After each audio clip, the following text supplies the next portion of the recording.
Good evening. How are you? Are you excited? We are so excited. It is now tea time with Dr. Fulks. We have a lot of interesting questions for your inquiring mind. We are so grateful that you're here, and we thank you for joining us tonight and tuning in. Please submit all of your questions to Facebook Messenger to Florine Hanley Folks and ask any question that inquiring mind wants to know. Also, join us on YouTube at Dr. Florine Folks at gmail.com and hit the button subscribe. We are so excited. We really want you to hit the button subscribe to my YouTube page, Dr. Florine Folks. I'm so excited. I love it when you go on YouTube and look at all the other shows that you have not seen. We are so excited tonight. Are you ready to get started? Oh, we love that tea. We are so excited tonight. We are going to start with our last week question. Our last week question comes from Columbia, South Carolina. One of my good friends, who is also my co-worker, have been under the weather. She called me last night complaining about she's saving her last week of vacation time so she can go to Jamaica with her husband on Christmas season. And she said, I will not give up that time. I asked her, I said, girl, why are you so worried about giving up your time? She said, because I tested positive for COVID.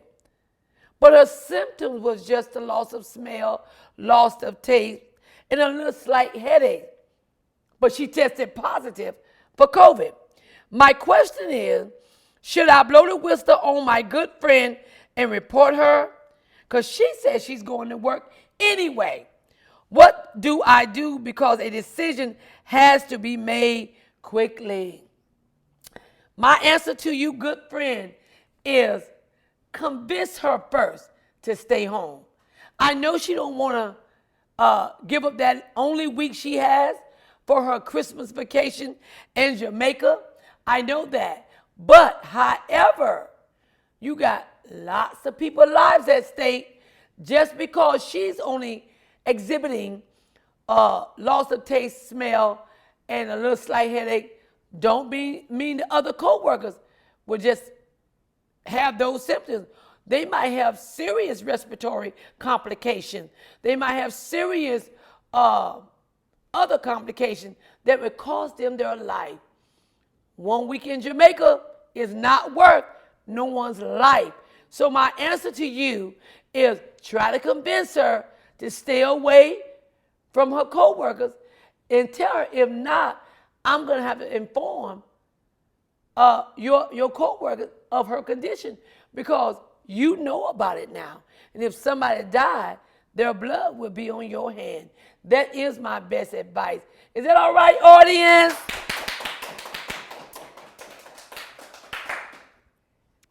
All right. Let's move on to our new questions for the week. Florence, South Carolina is in the house. She said, I am married to my husband of 6 years. We are both 34 years old. My husband, only sibling brother, 28, had to move in with us 2 months ago. Both of their parents have passed. His brother is the only family member he has left. It was just them two. My brother has been making sexual advances towards me during the past 2 weeks. And a few days ago, he walked in front of me completely naked. My question to you is, do I tell my husband? Because then I know my husband will kick him out and his only family member relationship will be severed. What do I do, Dr. Fulks? Do you have to even ask that question? But since you asked me, I would tell my husband. I would have told my husband on the very onset of the sexual advances. Tell your husband, and if he get kicked out, then that's what he deserved. Because his brother is married to you. You have no obligation to him. You tell your brother quickly, because the longer you wait to tell your brother, your husband is going to think clearly you like looking at the naked picture of Mona Lisa. Therefore, you're going to have to tell your husband. Never keep that kind of secret from your husband. And whatever happened, let the chips fall where they may. But if you tell him, be prepared, because he's not going to be a happy guest in your house anymore. So I would just tell your husband the situation and be upfront and honest, because it's going to escalate. First you said he was making sexual advances. He was doing little things. Now homeboy just pop out naked with his birthday suit. What do you think he's going to do next? You never know. Aggression. Tell him now. Tell him now. All right? Okay, let's move on.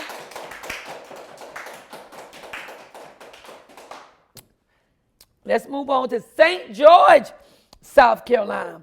I am from St. George, South Carolina. That's my home, home of the Eagles. I am a 23-year-old diagnosed with bipolar disease and depression. I am unable to keep a job because of this diagnosis of bipolar and depression. I have lost 4 jobs this year alone. My question is, Dr. Fulks, you often speak of God on your show. Oh, Lord, here we go. You often speak of God on your show. I'm 23 years old and I don't want to be bipolar and depressed all of my life. I want a bright future. Do you think that God can heal me of this bipolar and depressed disorder? Well, Dr. Fulks is going to take a seat. I'm going to call my friend in, Pastor Fulks. Come on in, y'all. Give Pastor Fulks a hand. Transforming to Pastor Fulks. Sweetheart, God can do anything. I mean anything. But the question is, where is your faith?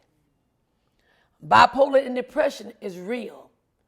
It's a serious illness. Just because I say it don't mean it's going to go away. You have to believe it. Where is the level of your faith in God? If you questioning, can God do it, you're not at that level yet. I suggest that you follow the doctor's order. Get in a place where your faith can be built up to that level. And when your faith hit that level, you would know and believe that God can do anything but fail. But as for now, you follow the doctor's orders, because God made the doctors. God will make a way for you in your finances. But you get somewhere that will build up your faith. It takes faith in God to know and stop taking your medication. Oh, that takes faith. But I've seen it done, and it can be done. He can heal anything. He can do anything except fail. God said to Sarah, is there anything too hard for God? There is absolutely nothing. But I will say to you, young lady, you're just 23. Get somewhere that can build that faith and stir up that faith, where you would know that God said, I'm ready to heal you, and back up from the medicine. But until then, you take your medicine, baby, because God can work even through that, okay? All right, let's move on.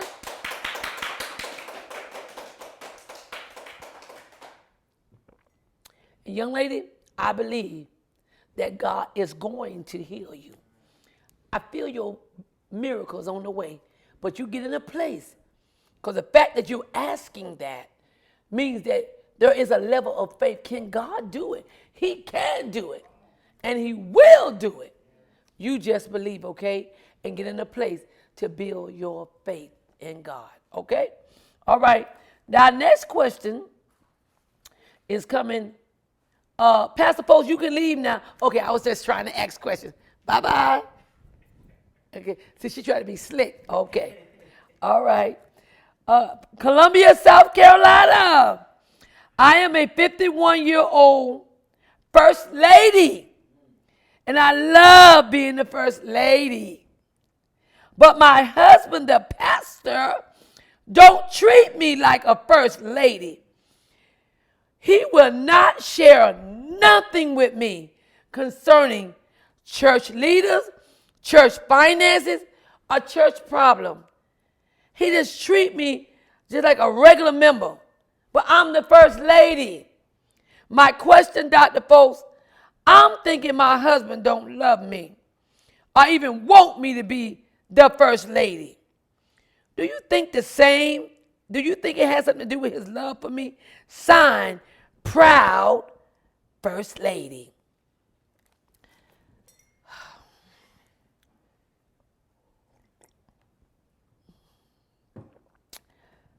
Ma'am, Miss First Lady, your husband is the pastor. He is not obligated to share church business with you. Stay in your place and wear your hats and be over the women's committee. He is the pastor. And if you ask him how much money was raised, what's going on with the kitchen, we supposed to build the kitchen, stay all of that stuff. That's none of your concern. When he get home, he is your husband. Stop trying to include yourself in pastor's concern and pastor's business. You ask him, where was the deacon last Sunday? That's none of your concern. Why was mother so-and-so not taking communion? That's none of your concern. Mother so-and-so went and told her pastor why she's not taking communion. Know your place, First Lady, and continue to be proud, continue to respect him. He don't have to share those things with you. Members come to their pastor for private conversations. You're not in those conversations. He don't have to share them with you. That doesn't mean he don't love you. I believe he loves you, but he knows what a pastor is. If he want to share them with you, he can. But if he don't, it does not mean that he don't love you. He just knows what a pastor is. He probably know if he tell you, you can tell sister so-and-so and sister so-and-so. He know his wife. Let that man be the pastor that God has ordained, and you stand by his side and pray for your husband. Pray for a word. You don't want to nag him. Keep on nagging, and you might not be the first lady after all. All right, let's move on.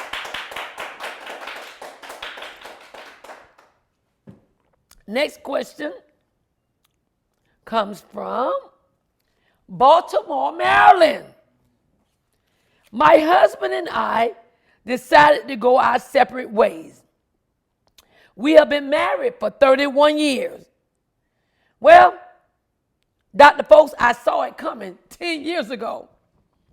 But we have decided to stay in the same house. For financial purposes, of course.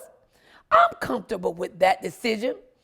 But do you think, Dr. Fulks, that this is a wise decision to stay in the same house and yet go our separate ways and get a divorce?